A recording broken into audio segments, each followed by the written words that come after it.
Todd Matthews. Welcome to Crawlspace. How are you tonight? I'm good, and how are you guys? Good, now that we're through the technical difficulties. I'm still irritated. Yeah, I can understand. I've been there, done that. Try not to come off as too aggressive after this. I'm sorry if I'll pre-apologize. Let's change the subject right away. What is it that you do, Todd? What I do officially, I work for the Department of Justice. I'm the Director of Communications and Case Management for the system. So I deal with a lot of the media, like you guys, as well as I manage a team that handles the case management of the day-to-day caseload with missing and unidentified persons. Very interesting. Now, this is something that you never intended to get involved in, right? No, it was sort of an accident. I didn't intend, if I tried to get where I'm at today, I probably would never have made it. It was, there was no college for this at the time. It was just what I experienced in the real world that directly applied to what I do today. What do you do on a day-to-day basis?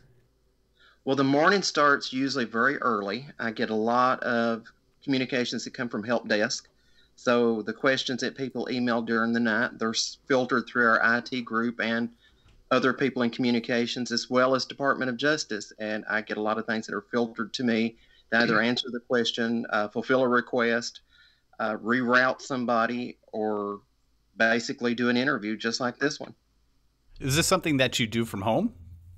Yes, I actually do this from home, and I don't think I could do it any other way because it is such a consuming part of life. I don't really have time for transit, to go back and forth from work, and the days go long. You can't do something like this. This is sort of a later evening type of interview. It would be hard to set these up if you were in a traditional office setting. Yeah, exactly. I noticed that you have a slight accent, and I'm not sure if I can place it. This isn't something, where are you from? I was actually going to say the same thing. I thought you guys had an accent. No. This is normal. I am actually on the same property that I lived on when my parents gave birth to me here in Livingston, Tennessee. I live within the same for 46 years now. I've never left this area permanently. We have just released our interview with Deborah Halber, who wrote The Skeleton Crew, and you're featured pretty heavily in that book. It's about amateur sleuths. If the listeners haven't read it yet, I suggest you go out and pick it up and give it a read. It's incredibly interesting, especially for people out there who are potential or current amateur sleuths. How did you meet her? How did that all get started? Because she gets right into where you came from. Yeah, I guess why are you in the book, I guess, is the question I think the audience wants to know first. I think we're scattered all throughout the book. It begins and ends with the story that I worked on, the Tent Girl story, and we're scattered all throughout. I remember getting a phone call from her after she saw a Jane Doe, the Lady of the Dunes, in her area, which sort of, when she got online and started doing a little research, she found out about the Tent Girl case, which is the first case that was solved using the internet, which I accidentally did. And it brought her directly here, and we had a phone call, and she has a heavy accent. She came here. We took several trips together. Basically, I had to, it's easier to show somebody than tell somebody. And she made a lot of visits with people that I've worked with for decades that I've never met, that she actually got to meet them in person. No, let me just back up for a second, because you just said that you solved something accidentally, something about Tent Girl. What is it that you mean? Well, and it's featured very heavily in the book. This was a Jane Doe that was discovered in 1968 in Georgetown, Kentucky by my future father-in-law, Wilbur Riddle. It's 2 years before I was born. They moved to Livingston, Tennessee. They just changed states. Came here in 1987. I first heard of the Tent Girl story from my future wife. The story kind of stuck with me. She's a Jane Doe called the Tent Girl because she's wrapped in a canvas tent wrapper, like you would store a tent with a circus and cast out on the side of the road. That story kind of stuck with me, and I spent the next 10 years of my life trying to find a way to send her home. The information superhighway at the time was blacktop. You literally had to drive there, go there. So there was hundreds of miles driven to try to find a piece of information to identify that girl. And when I say accidentally, I didn't know what it would unravel. When we started doing this type of work, I thought there would be a new funeral, a name on a headstone, a family that had some resolution, it would all be over. I had no idea that was just the beginning. Wow. You just went through that in a really efficient manner. How did you when did you first hear about her? You said it was from your future father-in-law. You know, I met my wife-to-be at high school, and it was nearly Halloween. That was the time of year it was. Ghost stories were being told during study hall where we did nothing, and she mentioned her dad had found a body, and she was an urban legend in their community. And there was something about that moment that stuck with me for a very long time. Still today, it seemed very familiar to me. It sounded like a story I'd heard before, and I wanted to know more. She showed me the Master Detective magazine that sort of wrote the story up in a very embellished way. Her dad had carried that magazine for years, and she showed it to me. If I'd read it not knowing the truth that this really happened, I would have thought it was a made-up fictional tale. Wilbur Riddle was Bart Cranston in the magazine, but I had a living witness there telling me, no, this really happened. And then I had a grave that proved to me, no, this really happened. And what year was this in that you read? I'm picturing this magazine to be like one of those pulp magazines, and he found Tent Girl in what year? And then when did you find out about it? He found the Tent Girl in '68, and I found out about this story 30 years ago this coming October. Now, do you and your wife continue to share interests like this, like dark interests? But most married couples, I feel like they have a maybe a romantic story, and not that yours isn't romantic. It's just almost gothic romantic. That's really interesting to me. Well, it become part of life itself. You know, we continue a normal, somewhat life, but our life was definitely changed because of the Tent Girl. She's been a part of Lori's life ever since she can remember. And I remember Tent Girl came with Lori when Lori moved here. So they're both 30-year-old additions to my life, and a lot of changes. You know, Tent Girl came as a Jane Doe, and now she's well known and has inspired many mysteries. I met my wife as a girlfriend, a wife, a mother, and now a grandmother. So we've all been through some incredible transitions together. We're quite used to each other now. We're at different stages of our life, and Tent Girl's just part of the family, actually, part of the environment around us. Do you and your wife ever have a conversation where she's like, man, I only brought up Tent Girl for conversation purposes. I never realized that that this was gonna turn into what it's turned into? We do. That was like a black hole. It was like, and I don't mean a black hole in a bad sense. It was, once it was spoken, we were pulled into it, and we went through an incredible journey, living in a parallel timeline to what we would have lived in. Our lives are drastically different. Nothing is unaltered because of this event in our life. You know, we're living a totally different life, and I'm still living on the same family property, but I know what my life would have been without this. Not bad, but different. This is a lot earlier than I wanted to bring it up, but it's a good segue into one of my favorite lines from you in The Skeleton Crew, which is, you said, "I'm not the person I should be." So who is the person you should be? Tell us what you were before you discovered the identity of Tent Girl. I worked in a factory, and ultimately I was working in an automotive plant. I was a quality control auditor.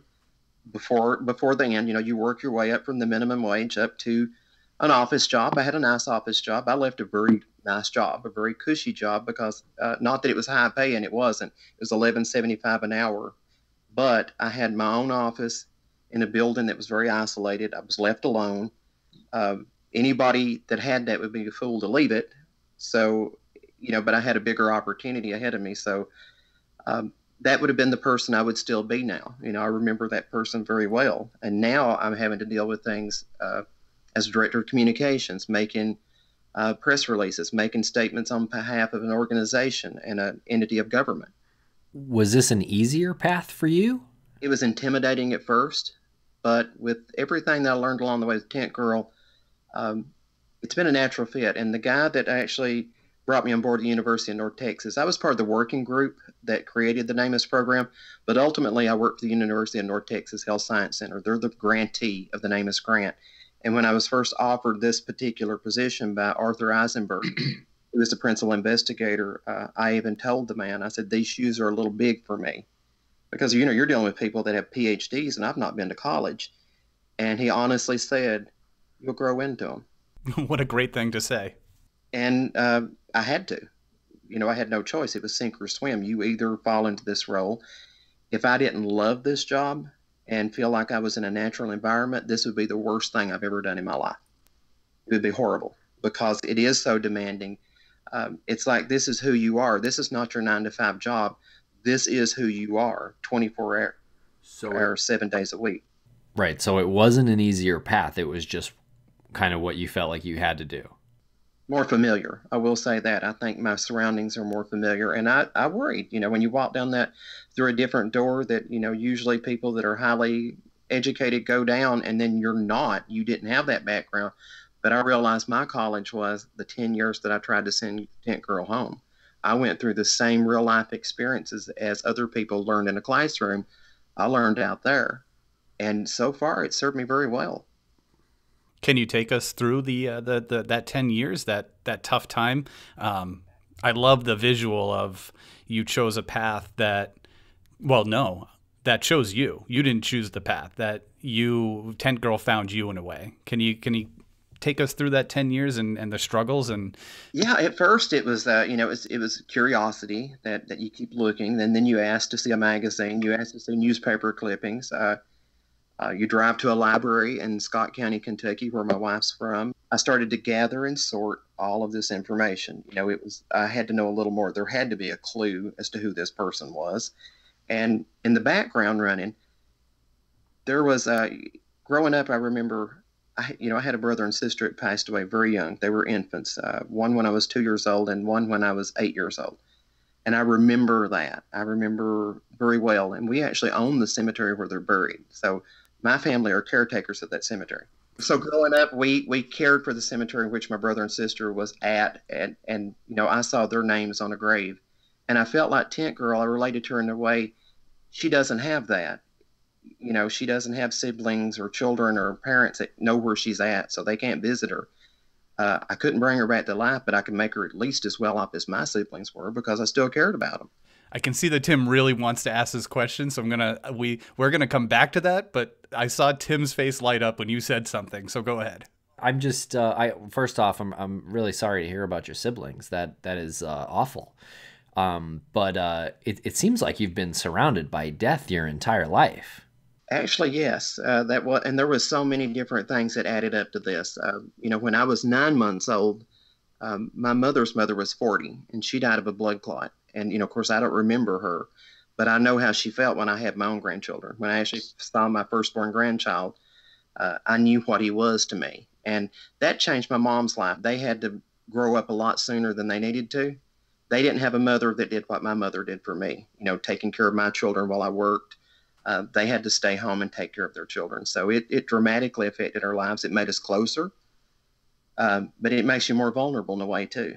You're sensitive to things that maybe other people don't have to deal with. Would you say you're obsessed with death?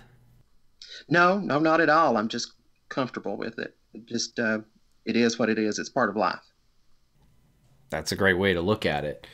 And it truly is. That's not just a fairy tale way of looking at it. It is. It's the last chapter of life. That's it. You just have to get used to it. And the thing about how it relates to missing persons, missing is worse than dead. So I do know that. I think humans can deal with the final chapter. We're all going to die. We have a mechanism in your body, in your mind. We deal with it. You grieve for 3 days. You have to deal with it. It's not easy, and you never forget, but you are able to move on. Families that have missing persons, they don't get that final disposition. We are not programmed to not know what happened. It's easier to know that somebody's dead. You visit the grave, and it's a natural part of life than to just be absent with no explanation whatsoever. So to think of knowing somebody's dead, you're better off. Honestly, that's the way it really is. When they're missing, you don't know, are they hungry? Did they die horribly? Are they dead? Are they being held? Are they waiting for me to come and save them? There's all these things that's going to naturally go through your head, and it gets worse at night when you're trying to sleep. I know that. But once it's done, it's done. They're at peace, and there's nothing more you can do about it. Nothing can change it. But the thing that you did, which is impressive, is we've talked to you outside of this interview, and you have an extraordinary sense of humor. You have an extraordinary way of handling this dark subject matter. You had a couple of funny stories that we'll get to hopefully later on, but let's go back to Tent Girl. Let's go back to Tent Girl, because I think that was a really, really nice way to encapsulate everything. You said something earlier about there was no internet highway. The highway was paved. Is that what you said? Or the highway was asphalt? Asphalt highway. Yep. Yeah. All right. So let's talk about that. How do you, once you start getting into this mystery, how do you research it? We have so many people out there that have no idea that what microfilm was or microfiche. See, they do it the easy way nowadays. Then it was the hard way. So, and I didn't know any better. There was no other way other than to drive and ask questions. Talk to old newspaper reporters, people that have retired. You track them down because they wrote articles back in the day. Ask them if they remembered anything extraordinary. And sometimes they did, sometimes they didn't. Something that might have made a difference, or any strange phone calls you might have got from somebody that might have made you feel like you had a clue. And, really, there was really nothing that really added up to anything. And I remember I was at a Dairy Queen in the middle of Kentucky on one of our trips, and I saw WLEX was online. They had their very first website, and it was on a sticker in the window of the Dairy Queen. That was where I went, because we'd just got the internet, and you're trying to find things. I'd look for the Tent Girl for several months, even a couple of years online, and I got the idea from WLEX to contact the station. Maybe if I contact the station, they'll run a story about this mysterious grave. And that's exactly what I did. I contacted the station. I spoke to John Wesley Brett. He was the first guy that ever interviewed me. And I created a website for Tent Girl. It was the very first Tent Girl website, where I took all the information that I'd gathered, the image that we had, the information that I had from my father-in-law, the mix from Master Detective and all the newspaper articles, and pretty much just made a wanted poster for the dead. That's what I did. And he suggested I have an interview with the local newspaper first. So Georgetown Graphic, Byron Brewer was the first newspaper interviewer that interviewed me. He had written several Tent Girl stories. And John Wesley Brett with WLEX told him, maybe you need to feature this and we'll do a bigger piece based on your article. And I thought, well, I'll show them the website. They'll feature it, and then the family will contact me through the website. And that didn't work. So that was probably in November of 1997. And it was just, I always felt like somebody's going to come to me, build it, and they'll come to you. So when I realized nobody's picking up on this, I kept looking. And it was January of 1998 that I found sister last seen in Lexington, Kentucky, 5'2", a physical description. I said, that's her. That's her. So it was Rosemary Westbrook looking for her sister. And luckily, when I called her and contacted her, I had proof. I had the website. So you don't just call somebody, by the way, your missing sister that you're hoping is still alive is an urban legend in a Midwestern town in Kentucky. Now, who would believe that? But I had proof. I had a newspaper article, a website. We had everything we needed to prove I'm not a nut. This is real. At what point in this did you start to realize, or did you at all start to realize ever, that this was an obsession and maybe you should pump the brakes a little bit on it? Oh, I did several times, because, back in the day, we take for granted long distance is unlimited and virtually nothing now. At the time, it was so much cents per minute. When you're making minimum wage, you get a phone bill that's $150. You got to hide that bill from your wife when it's coming in, because you have to explain why I called somebody. So we don't know if we're going to buy a copy this week, and you have a $100 phone bill. Hang on one sec. Some of our listeners out there might not understand why a phone bill would go up and down. They probably don't. Back in the day, long distance costed something at the time. So when you made a long distance phone call, it wasn't free and unlimited like it is with the cell phone today. That was the traditional landline. So it was expensive to make long distance phone calls back in that time. Okay, so you're making these long distance phone calls from your house phone, which is plugged into a wall connected to these lines that run across the country and world, and you get the phone bill because it's a certain amount per minute, and your wife sees the phone bill. So what do you do when she says, "Hey, what's going on?" I'll quit. I promise I'll quit. This is the life's phone call. I won't make any more. And then you go back and do it anyway. So it's almost akin to an addiction. It says, I'll try to stop. I'll try to let up on it. That's the last one. You go through all that. And it is kind of hurt. It seems like such a small thing today, but back in the day when you didn't have the money for $20 gas tank ride to somewhere, it was a big deal, you know. And then I'm trying to find ways to create. How about we go see your mom and your aunt, and then while we're there, I'll stop by the library, and we'll go through some microfilms. You know, that's a win-win for me. But you know, how many times a month or every couple of months can you do that when you are working minimum wage? So you're creating vacations. You're creating vacations that can coincide with your research. Yeah, that makes her happy. I had a place to put her where she would feel like she got something out of it. But yeah, it was basically vacations built around research. That's amazing. You had a place to put her while you went to go do it. Keep her busy. But with addictions, this is like it's very, I don't know, oxymoronic, I guess. With addictions, it usually leads to self-destruction and bad things. And with your addiction, though, look at where you're at now. I mean, you battled through it. But I had to win, though. That's the whole thing. If I had not have found her, there would have been no way to accommodate that urge to keep going back. So where would I be today if I wasn't fortunate enough to find her back in the day? So, and you still struggle with it. Even today, you know, I have people that have asked me before, so you want to change the world? And, you know, you ponder that question when somebody asks you that. It's like, yeah, I guess I do. I would like to change the world. I would like to make the world my little part of the world with missing and unidentified. Yeah, I would like to change it. I realized I'm not going to handle it on a case-by-case basis. You know, a lot of people brought cases to me. Can you solve mine? And it's like, and sometimes we did, sometimes I didn't. You know, sometimes I was able to help people. But what I had to do was be satisfied that we created mechanisms that can accommodate that even after I'm not here anymore. And that's how I handle it now. It's like, you know what? I don't have to anymore. We've helped build things that will help change things beyond my lifetime, and it's just like a treatment. It's okay. I can take it. I'm no longer obsessed with it. I'm no longer going to worry myself to death with it. I know I've done the best I can do, and I work on a daily basis in a routine way of just making the system better, making things better for everybody, and I had to make myself satisfied with it, and I did, and I am. So, you know, there's days that you wish you could do more, and days that you think I've done is more than I should have done. But it all pans out in the end. You know, it's a good thing. It made a living for me. I thought Tent Girl was going to financially bankrupt me, but in a way, she made a living for me. It's all being paid back. Do you have a lot of families that you communicate with who are so grateful for what you do? And that's what I meant. I'm not the person I should have been, because I know people that I shouldn't have known. I should know Jan Smolinski in Connecticut, whose son went missing as an adult. I should not know Deborah Halber in Massachusetts. I shouldn't know you guys, not in a normal course of life. I probably shouldn't even know you guys. But I had to accept this is my reality. I had to realize that this is not an alternative reality. It is my reality. And I always looked at it like an alternative timeline. But I thought, you know what?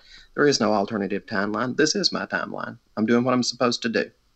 And you're still at the house that you were born, the property you were born at.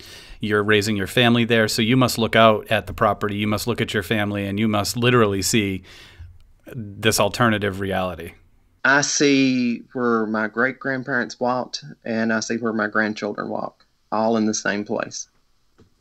It's the same but different. You know, we're in a different time period, but it's still the same maple tree. It's still the same bank, hillside. It's the same. So what is that like? You sort of...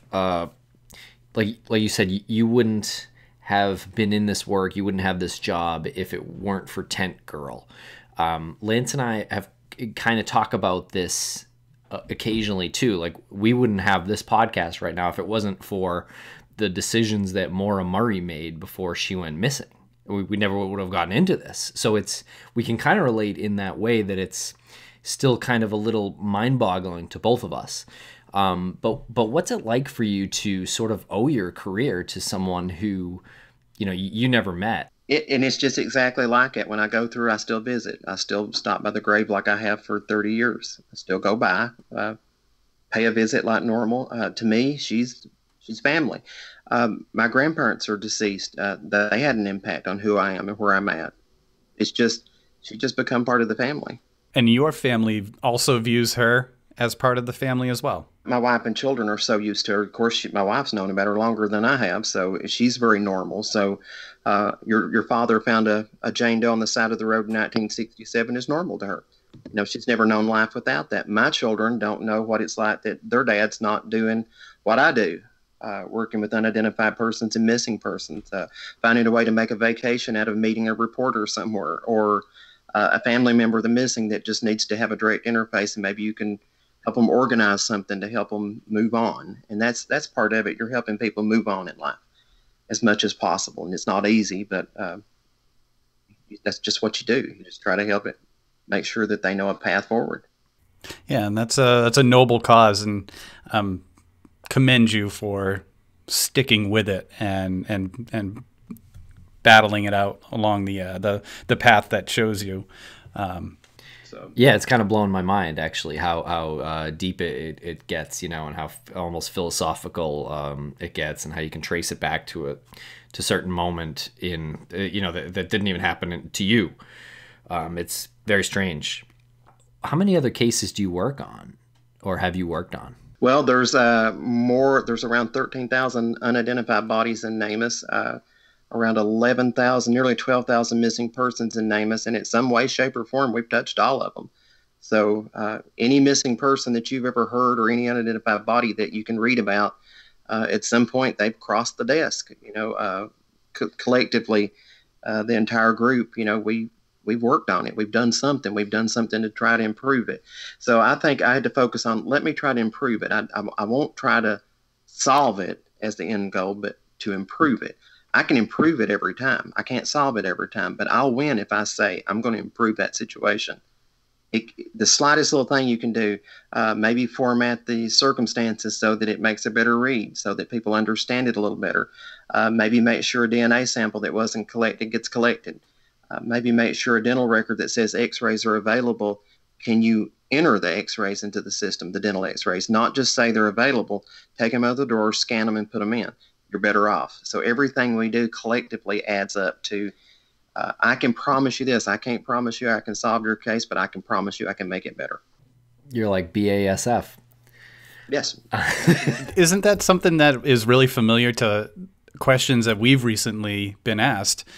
Everyone always asks us. We're working on Maura Murray's case, and we're working on Brianna Maitland's case, and everybody inevitably asked you, do you intend to solve this? And it's strange because you don't really intend to solve it. Like you said, you intend to just make something better. Well, and, you know, media tell me I intend to document it. That's not Deborah. Deborah didn't set out to solve a case. She set out to document the process, and she did it. Right. Now, did you document every facet of everything that we do? No, you couldn't. It would take 10 books and still writing. But she did a very good job with putting things together in a format. So when people say, what do? I'll hand them a copy of the book and say, just give this a read. And if you have any questions beyond this, we'll talk. So have you personally worked on Brianna Maitland and Maura Murray's cases? Now, the Brianna Maitland case, where is that at? Vermont. That's Vermont. Okay, there's a girl in Tennessee very similar to that. Not something I will say that I directly handled an order that happened in it, but I'm sure in NamUs they're in the system, so there's no doubt that we've done something, documented it, used case management, we've done something with it, I'm sure.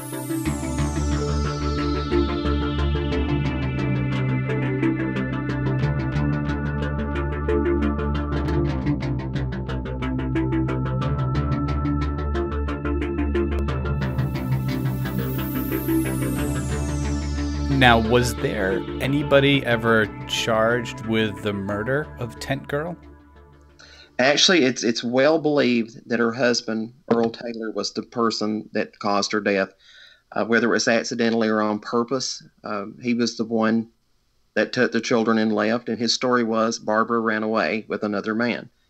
I personally don't believe that, and I don't think a lot of the family believe it, but he's got children that may feel uncomfortable hearing you say that, you know, so I'm not saying I blame him. I don't know.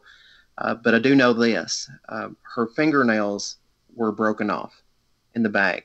So he might have thought she was dead because she had blunt force trauma. There's a bruise it was on the skull that they recognized it was a blunt force trauma to the skull. He could have pushed her down. She could have hit her head. He might have thought she was dead, put her in the bag. The cause of death was probably suffocation. She tried to scratch her way out of the bag. So, he might not have killed her immediately and then she later suffocated, but it was probably him that caused her ultimate death. Yeah, that's horrifying. And he worked for the circus, right? Yes. In and out, that was, and I heard one of the family members called him a carny. And I know they meant that in a very derogative way, that they called him a carny. So I try not to call anybody names, but I know that he meant that in a very derogative way. The typical carny is the term that he used. Was it a tent that is used in a carnival? Yes, it would have been a tent. Some of the packing materials, there's the center poles, there's the vinyl flaps, there's all the stuff, but it was a professional grade tent bag. So it was very much like a large sleeping bag type thing that he had put her in to dispose of her. And that's what my father-in-law encountered. And your father-in-law was working that day, right? He was working. He actually drilled water wells at the time, and he was waiting for somebody to meet him, and he was picking up the glass insulators. And those, you've seen the colorful blue-green glass insulators. They were dotted on the ground. They were putting in a new telephone line, and it threw off some of the insulators. And they were even antique back in the day. Even back in the late 60s, they were already of antique. And he was picking those up, collecting those. He'd pick them up off the ground. He ran into her. I thought it was ironic that he was picking up the glass insulators, and I've got tons of them now, and they carried the telephone line that ultimately brought the internet through, which is what we used to solve the case. So it's kind of like we come full circle with that. But, he saw the shape leaned up against a tree, and we've been there to that area many times over the past 30 years. And when he nudged it, thought something was in it. He thought there even could have been an animal in it, for all he knew. And he said the way that it rolled down the hill, he could tell it looked like it had some body in it and not something, and certainly not garbage. And, he cut into the bag, and he, the sight, the smell, he knew it was a human. Is he happy with the direction that you took? What was, I guess, originally his mystery? I'm not sure he understood exactly how it, he doesn't, he knows that there is an internet, but it's a big mysterious thing to him, even back in the day when it was new to me as well, but I was a little more comfortable with it. He could never find a way to access the internet. So it's just like you get in this mystery time machine, you go do something, you come back, and they don't understand how you did it or why. And and even now, he's going to be 90 this year. And he was one of the first people Deborah interviewed, and I sent her to interview him and let him have his story. I certainly didn't want to try to compete with him. I got his daughter and his tent girl. I want him to have his say in it. I want him to be able to tell his tale, because he did find the body originally. And if he hadn't have, I wouldn't be here. I know he certainly didn't intend for this to happen, for me to solve the case and build a career out of it. But that's what happened. And I hope in some ways proud of it. But I'm sure he don't understand it. Yeah, that makes sense. And were you afraid of him being competitive about it? Because you just said something that is interesting to me. You said you got his daughter and his tent girl. Yeah, I think he was a little competitive at first. I don't think he understood why people were interviewing me, and he was the person that found the body. I don't think it made sense to him at first. And I understood where he was coming from, and I didn't exactly, because I didn't mean to do it either. I thought I didn't intend for all these people to be here doing interviews, and nobody cared when I was looking for her. I could scarcely get a librarian to give me 2 seconds of time to look at a microfilm, and now suddenly people are coming to me asking me what I think. That was a strange turn of events for me too. So we were going through a whole different phase, and I wondered, is this 15 minutes of fame? Is it going to run away? Is it going to end? Because people kept saying that it's 15 minutes of fame. Get used, just get used to it being here for a minute, and then it's going to go. Well, it never left. People never stopped asking. That 15 minutes has been 30 years. It's been 20 years since the tent girl identification. It's not stopped. If nothing else, it's intensified. So people were saying 15 minutes when it was really your 15 seconds of your 15 yes. minutes. You sent us an article about a week ago. Tell us a little bit about that case. So there was a second part to the Master Detective magazine that It was called Some Mother's Son. So there was a boy that was found. They said he was a late teenager, and he was mentioned in the magazine too with Tent Girl. It was 1921. The body was found, and just like going and finding the Tent Girl's grave, I had to find his grave too. And when I found his grave, and it was just as described in the magazine, I knew it was real. He was really there, and for years I visited his grave. It's mossy. I'd always go and check on him too, but he wasn't like the Tent Girl with me. It's not quite the same feeling with the Tent Girl, but he was a collateral part of the story. So we would visit with him too, thinking there's really nothing I can do about that. And when we made the Tent Girl identification in '98, the then coroner, his name is Marvin Yoakum, he's passed away since, I took him to the grave, because everything was exploding about the Tent Girl. And I took him to the grave, and I said, here's the other one. And he didn't know about it. He'd never heard of the grave. He said, do you think you know who it is? And at the time, no, I don't. But, here he is. Do something. And he was right. He said, I think this one's going to be more of a historical type situation. This is many, many years earlier. At the time, it was 70 years earlier, more than 70 years earlier. And he says, there's just really nothing we can do. And I hung it up at that. I thought, well, I guess that's it. There's nothing else that we can do about it. Always assuming that, everybody knew about it by then because I told the coroner. So recently, back in October of this past year, we were notified by the Department of Justice that, the NamUs grant's intact, but we're going to stop funding the DNA, the free DNA for missing and unidentified persons. We're going to give that a hiatus. We're not going to fund that this coming year. So people are going to have to pay for it. Law enforcement's going to have to pay for that. So knowing that funding was kind of running short, I contacted Emily Craig, and she was the anthropologist at the time that made the identification with Tent Girl. She confirmed my theory, and she was the state anthropologist. She has since retired from there, and she now works for us with NamUs. So she's part of our staff now with NamUs. That's her retirement job. She came back, and she's given her expertise with the management of day-to-day of NamUs. She substitutes when people are out, and she helps us work on another, special projects. Anything that we have, she helps us out with it. I called her and I said, the DNA is going away. Maybe we could give that boy a shot. Maybe we could look at the possibility of exhuming his grave, see if there's anything. And she said, what boy? And her husband now is the current coroner. He didn't know about it. So neither of them knew that there was that other John Doe there. And I assumed the former coroner had passed it along, and they'd all decided there's nothing we can do about it. But he hadn't. He didn't mention it to anybody. And ultimately, that led to the exhumation of that body, which this past Friday. And we did get material out of the ground. We have something that we can test. And we have since had notification from people. There is a very good possibility we have an idea who this person is. There were several tips that came in that we're going to research. Some in particular that sounded better. I have a feeling that this mystery is going to be resolved as well. That's remarkable. So this is some mother's boy, and this was about 90 years ago. I've a couple questions. One question is, how did he die? And the other question is, did you realize that you were being so creative when you discovered, which is inexplicable to me, why any funding would be pulled for DNA testing? When you realized that, did you calculate that move and say, I got this one here, it's a perfect scenario with 90 years gone by? Did you realize that you were playing this game here, that you were playing this chess game here? And feel free to answer either question in any order.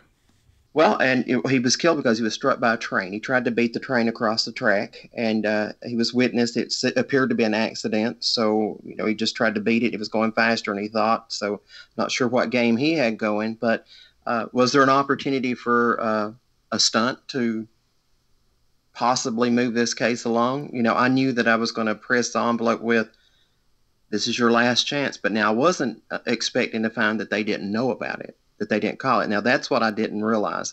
If they had recalled it and had chalked it up to history, I thought, okay, the DNA is my carrot to say one last chance. This is your one last opportunity. It may never happen again that this could happen. Can we, I wanted to persuade them to do this. But I didn't have to do that. Once I mentioned him, it was everything else was out the window. They wanted to pursue it, and they did. They pursued it very well. And I really think that we're going to be able to go back and add his name to that stone someday very soon. You sent us that article on Friday of last week, and you're saying right now, this is Thursday, less than a week later, you're probably going to be making an identification of this 90-year-old mystery. 96 years old, and it will be the Scott County coroner that will make that decision. But we have heard from, and there's more than one. Now I've opened up another Pandora's box. We heard from more than one group of people that said there was this person missing from this time period. There are more than one possibility, but there's strong possibilities. Some are stronger than others. I feel pretty confident about what we've got, but ultimately the coroner needs to make a decision with what he wants. But I really feel confident that we're going to be able to finish what somebody else started.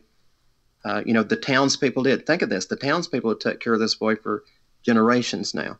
Back in the 20s, they buried him in a nice casket, dressed him nice, buried him, give him a nice tombstone. This past Friday, county officials were there, and we brought him out. And we're going to do everything we can scientifically, if necessary, to identify him. And a lot of it, people would say, well, what's the point? It's not a homicide. Why would we worry about a mystery that's 96 years old? And one of it is an example to people when they cause people to be unidentified, that technology is getting better and better. If I can go back nearly 100 years, what chance do you think you have to hide a body today? It's going to catch up with you. So, technology is getting better. We're being able to go back and do things. It's testing the limit of a lot of different technologies. And another, why does it, it's not a homicide. There's still some unfinished business with this particular case. Everybody deserves, if possible, to have their name put on their tombstone. And I think it's important that we do that. So it's, we finished the job that they tried to do years ago. I honestly feel like we're going to finish it and say, the end. Yeah, that'd be great. Now, on that article, we both read it, of course, this past weekend. But in the comments section, people started sort of arguing with each other, and one person said, let the boy rest. Like, why would you exhume him after so long? Just let him rest. And someone started arguing with them, and then it went back and forth. But obviously, you don't chime in on the message board, but what do you say to people who say, let the person rest in peace? Well, that's why I had to get ahead of the message. Like, I'm not going to get an argument on the boards, and give them somebody that you're never going to convince otherwise a platform. But I try to think of this, saying things in advance. What if this was yours? What if it's a leaf missing off your family tree and you realize that's been a terrible mistake? What if somebody thought this young man abandoned them and left them, and that was the mark in history? Great Uncle Johnny ran off and never even came back home. Well, maybe he couldn't. So there's still a lot of resolution here. There's missing pieces on my family tree, and the stories aren't so nice. You hear things that's like, oh, he left and didn't care anything about his kids, and he ran off and never came back. He abandoned his family. Maybe somebody thinks this boy abandoned his family. He didn't. He honestly did not abandon his family. So I think we're going to finish some actions that were started back in 1921. I think we'll be able to finish it up. And I think it's important that we do that. For one, to show the technology is very possible. And we didn't hurry up and spend money. I heard people say that, funding's running short, so we're going to hurry up and spend it. So before it's wasted, wasted money. But myself and Emily Craig, we both worked on this case on vacation. NamUs doesn't do exhumations. NamUs doesn't do that.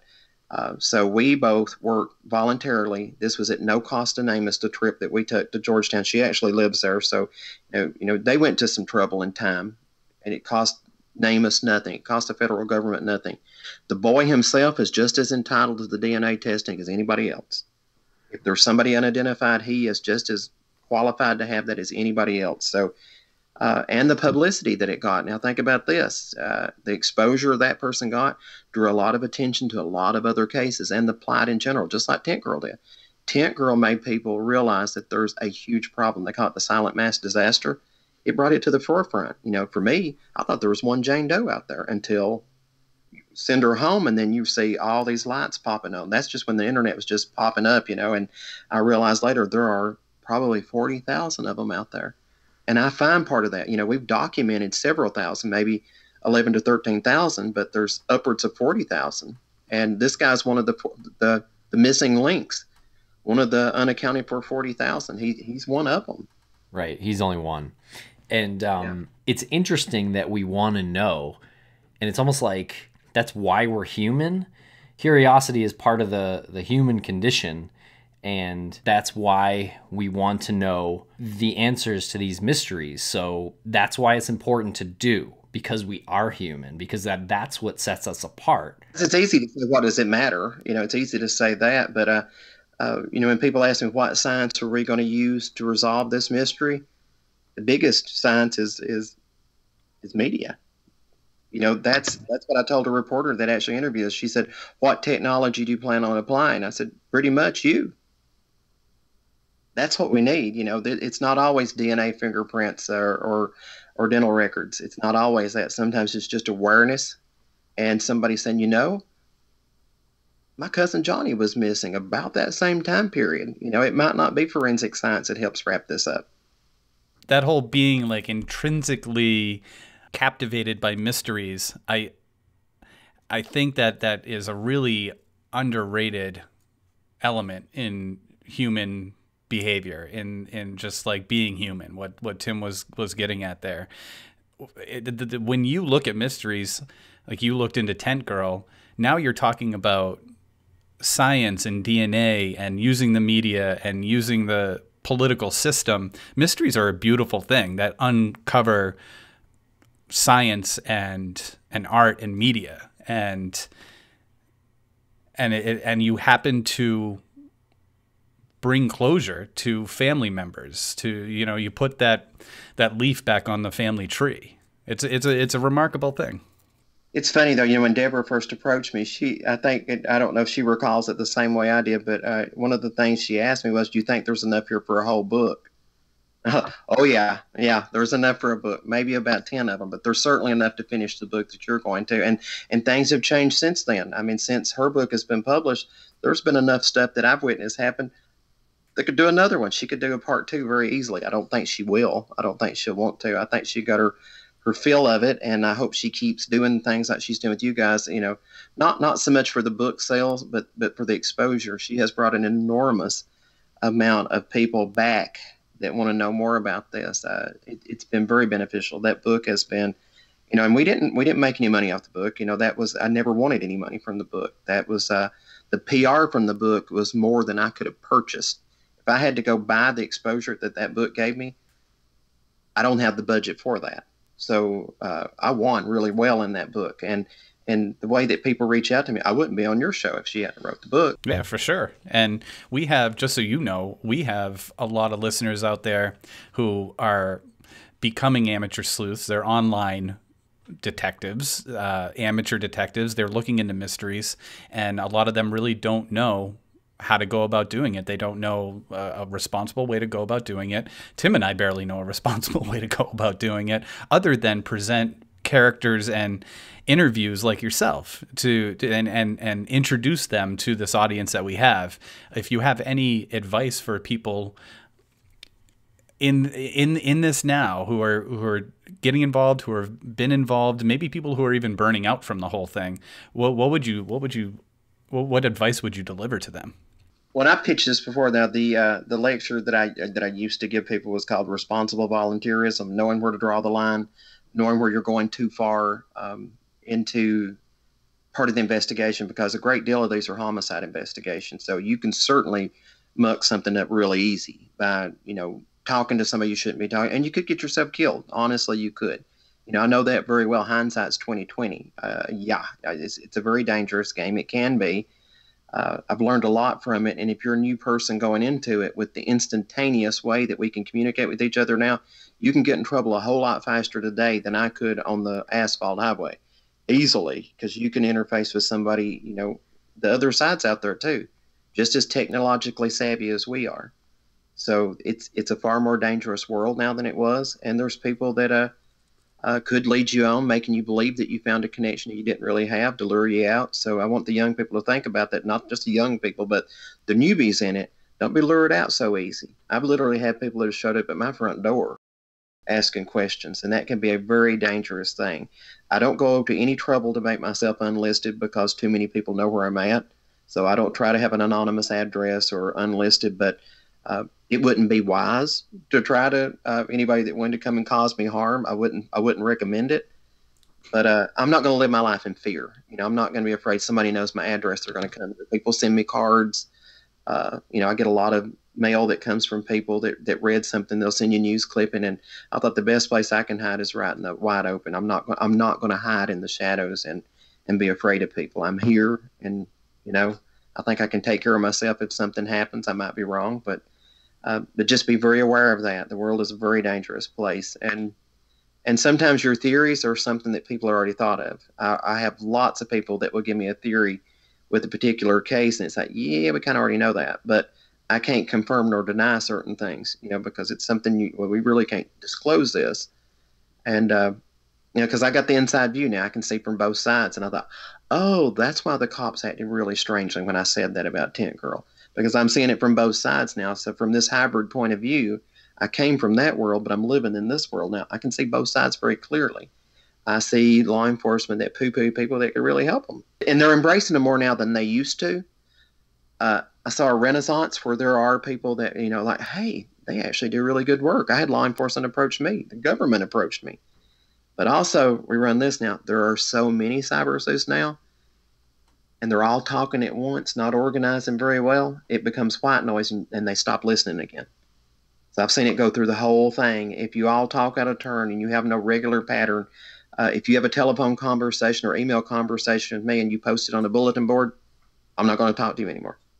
And that's a really responsible thing for you to say. And I want to make sure that any of our listeners who are listening go back and listen to that part again about how law enforcement reacts to an amateur, and don't try to draw conclusions. Don't try to think that there's a conspiracy behind it. So that was very well put. I do want to get to, you said you don't live in fear, but you do live with a sense of humor. We know this. And you do live in the same town that you've grown up in, and you know police there.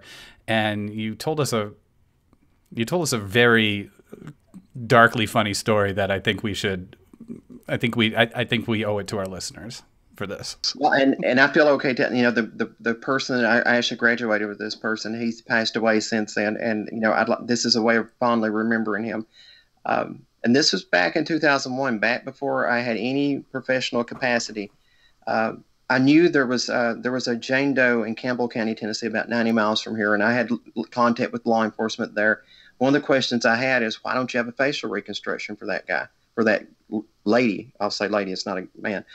And he said, finances. This is thought to be a drug-addicted prostitute, and we don't have funds for this or that. And he said, there's no way when you're laying people off in the county, they're going to give me funding to have a facial reconstruction.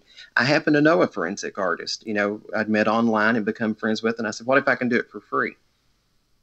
And they were willing to do that. So quite literally, and God, I hate even for my professional contacts to hear it now, but literally I went and I brought back a skull in a duffel bag here so that I could mail it to my contact that could actually do the facial reconstruction. He's a professional artist, trained forensic artist, and he was going to send it back to the agency. But on the way home, now coming through some very rural areas, coming home, and I stopped at an old style grocery store, an old country store.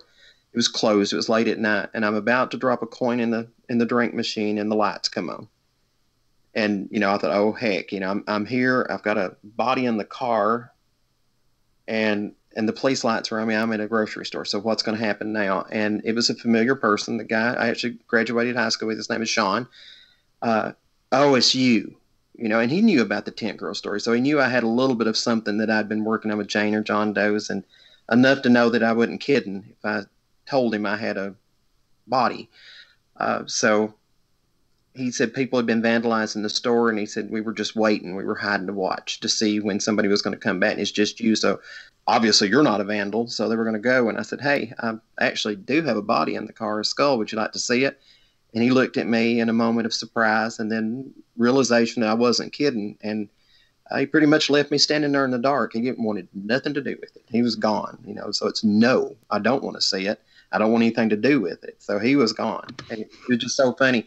But we used that when I started working with Drew Bruckheimer on The Forgotten. It was a short-lived series on ABC with Christian Slater.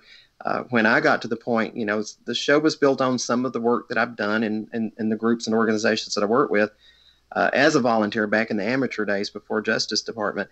By the time I got there, I said, your show's a little dark. It needs some humor. And we actually incorporated that into one of the scripts where the artist was trying to hide a skull, and it sort of rolls out of the package so that you can see it. And the cop's looking in the window. And it just like, so he's like, oh my God, a skull rolled out and I'm in a no parking zone. And now the cop sees it, he has to talk his way out of that. So that was based on that. That's some of the dark humor that I think it needed, because all those shows are so dark and smoky and solemn. And, the real life's not like that. Stuff happens, moments happen that you just have to laugh at. And you need to have a sense of humor when you're doing dark things like this. But that was a police officer, right, that you graduated with? Yes, and he didn't want anything to do with that. So he was out of there. Literally, I was left in the parking lot in the dark. But he didn't even look at the head? No, he didn't want anything to do with it. No, that was it. Because he looked at me for a moment like, are you kidding or not? And then I knew he knew by looking at me that I was not kidding. And it's just like, no way. So he was out of there. But there was that moment like, you're kidding me, right? And it's, no.